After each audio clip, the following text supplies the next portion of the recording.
اوصف الجمال ده اقول في ايه؟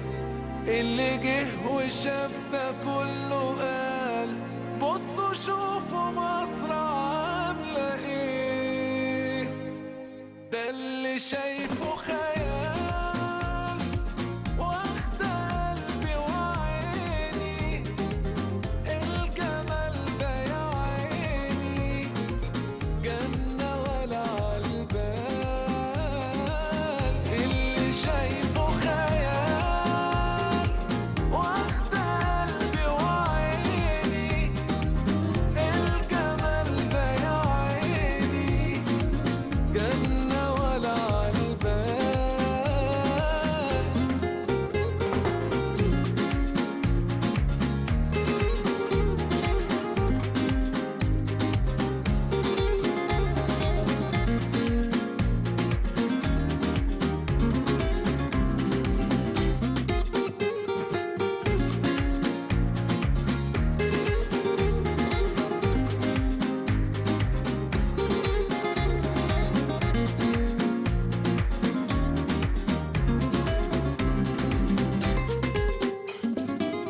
صدق اللي هتشوفه بعينيك، في البلد دي لسه فيه وفيه دنيا تانية حلوة بتناديك.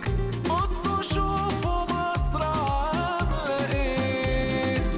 ده اللي شايفه خيال واخد قلبي وعيني، الجمال ده يا عيني جنة ولا عالبال. اللي شايفه خيال واخد قلبي وعيني، الجمال ده يا عيني جنة ولا عالبال.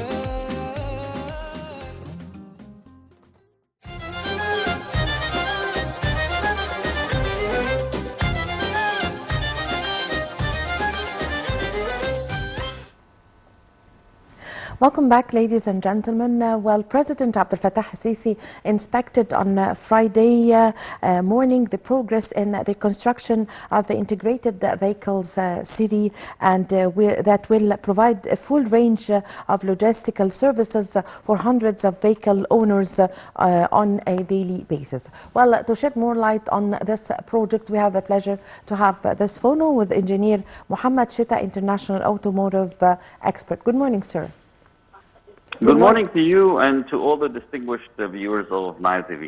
Thank you so much. Good morning to you. Well, sir, could you give us your insight concerning the importance, or the economic importance, I mean, for this vehicle city? Well, first of all, this so-called automotive city or vehicle city is a very civilized way of selling and buying new cars. Of course, this new automotive city is replacing the so-called old automotive market in Medinat Nasr, in the Medinat Nasr neighborhood, which of course was a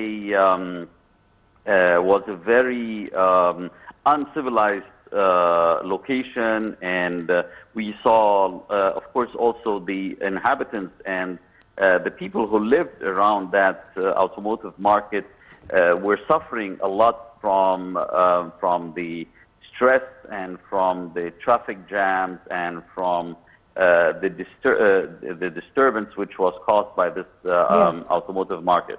Of course, this will change with this new city.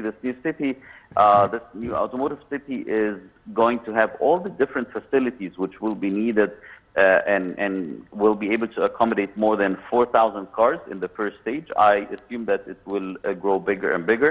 I even assume that we will have at least one or two, maybe even more automotive cities in the near futures in big cities like Cairo or Giza or Alexandria. Because we also know that there's the new automotive, the new incentive or the new law for the Egyptian expats living abroad.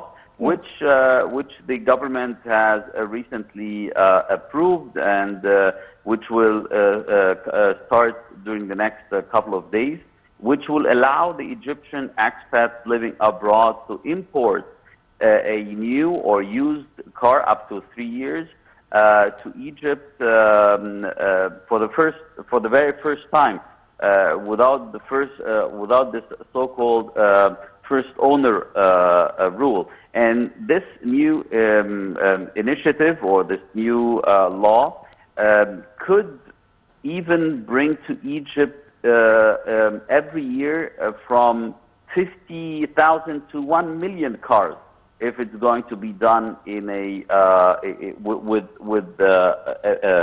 interesting and attractive rules for the Egyptian expat.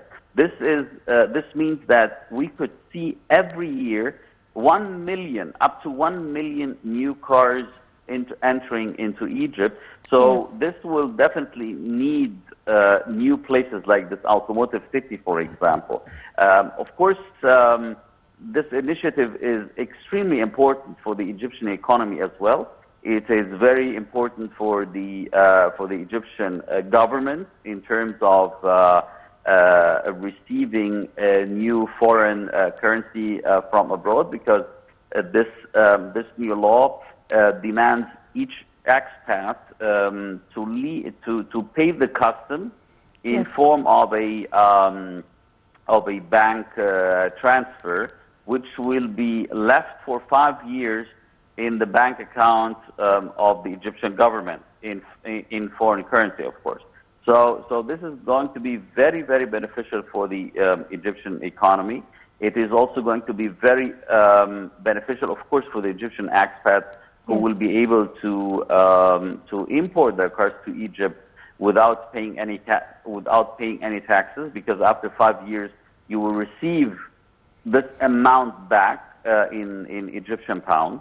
And at the same time, it's also extremely beneficial for the Egyptians living in Egypt, even if they are not allowed to participate in this new incentive at the beginning. It is going to be very beneficial for the Egyptians living in Egypt, because when we have 1 million cars entering every year into Egypt, this means that this so-called overpriced phenomenon will disappear completely from Egypt. This is number one. Number two, we will have a huge number of cars entering Egypt every year, which means that that this will reduce the prices of the cars in Egypt extremely, and will bring them down to a fair price. And of course, this will give a lot of more opportunities and a variety of different cars in Egypt for the consumer in general. So it's beneficial for everyone, for the government, for the Egyptian expats abroad, and also for the Egyptian citizens living in Egypt. The only thing which I hope will be taken into consideration in this new law is that it would treat the Egyptians living in the EU, where there's a free trade agreement, and where people can import their cars with zero customs, with the so-called Euro 1 certificate, that they would treat the Egyptians living in the EU just like the Egyptians living outside the EU. Because currently, and according to the customs law, if you import a car from Europe, you can bring it to Egypt with the so-called zero customs, this so-called zero gomruk, we say in Egypt. And if you bring it from the Gulf, or from the United States, or from Canada, or from anywhere else, you need to pay money. You need to pay the full customs, of course. Yes, sir, so you've just mentioned that this city of vehicles is going to replace the old one that was taking place in Madinat Nasr, and it was not official, or it was not developed like the new city of vehicles that the president was inspecting on Friday. So on an area of 57 faddans, this city is going to be located. So could you give us a comparison between the old fair or exhibition of the market, the cars market that was located in Madinat Nasr, and how is the Egyptian citizen is going to benefit from the new city of vehicles that is going to be actually located at the intersection of Mohamed the Naguib access with Al Mahager Road east of Cairo? Well, actually, to make it short, there's hardly any comparison to be done between this so-called new automotive city and the old Madinat Nasr automotive market, because the old Madinat Nasr automotive market was simply a parking lot, an open space parking lot, yes, between some between some residential buildings, and that's it. There were no facilities. There were no restrooms. Yes. There were no registration offices, for example. There were no restaurants or I mean like places where you could get some refreshments or get some food. Yes. I mean, no and proper. this the new city is going also to have banks and several shops, and it is going to be a really civilized and developed city, of course. Definitely, not only banks, but you will also have the traffic department registration offices. You will have the insurance offices. Yes. You have everything you need to buy facilitate or sell. the yes. Exactly. Yes. You will have everything you need to buy or sell a new car in a very safe environment, for example, because at the old Madinat Nasr automotive market, for example, you did not have a traffic department registration office. So this means that you couldn't check if the car papers were okay or not, if this car with this chassis number was indeed owned by these people selling this car. And this is why lots of people were scammed at this old automotive market. Yes. So in brief, it was a very uncivilized area. And thank God we now have this automotive city. Well, by the way, this automotive city, we have lots of automotive cities worldwide. Like, for example, in Shanghai, we have one. In Germany, you have several ones in all the big cities. There's a very famous one, for example, called Autostadt in Wolfsburg.